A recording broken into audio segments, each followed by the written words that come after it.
I'm here at the Gibson booth with the great Don Felder, possibly one of the tastiest guitars on the planet, and he's been quite busy lately. He wrote a great book that I read.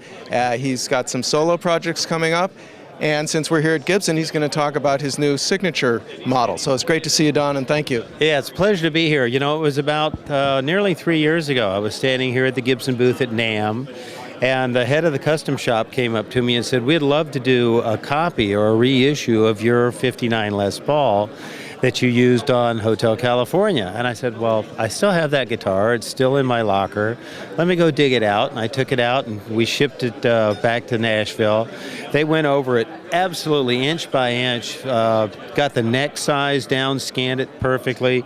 They got every nick, scrape, and ding and flaw that's on it, and matched the colors and the tops just miraculously. As a matter of fact, if you put one of these reissues right next to my original 59, I have a hard time telling them apart.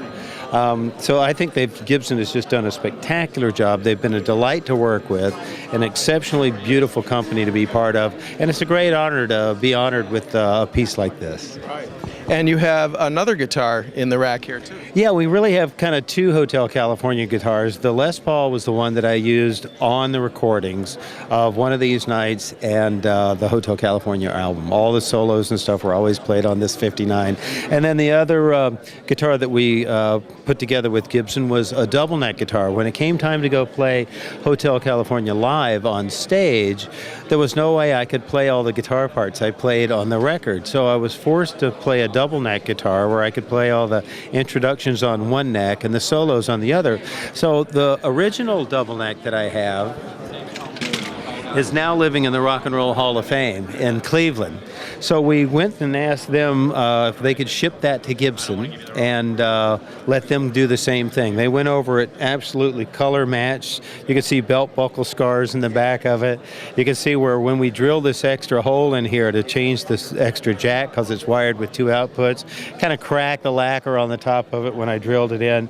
It's got special tuners back here in the back, these bridge saddles, so it intonates a 12 string, which is one of the few times I've ever seen that in existence, but I hated the fact that the 12-string never played in tune, and that was our solution. So when they reissued this, they copied it down to a T. I mean, if you put them side by side, playing, appearance, sound, and everything, they're identical. And they did a fabulous job on this as well. Glad to hear it. Now, what's new for Don Felder in 2011? Well, I've been working really hard on the road with my own band. I've got a Don Felder band. I go out and do a lot of shows for stadiums, mostly for festival, multi-headline things, casinos. I do a lot of corporate fundraisers for charity events as well. And then at the same time, when I'm not on the road, I'm in the studio writing and finishing another CD that I hope I can get done and out this year. As well as CDs, my daughter has got a record deal with Warner Brothers. She is just an absolute incredible writer and singer and just a knockout to watch on stage. Her name is Leah Felder. So she's going to be coming out with a record later this year as well. So there'll be two Felders hopefully on the charts in 11. Right. Well, that's certainly something to look forward to. Thanks for your time, Don Felder. I had a great time. Appreciate it. Thank you.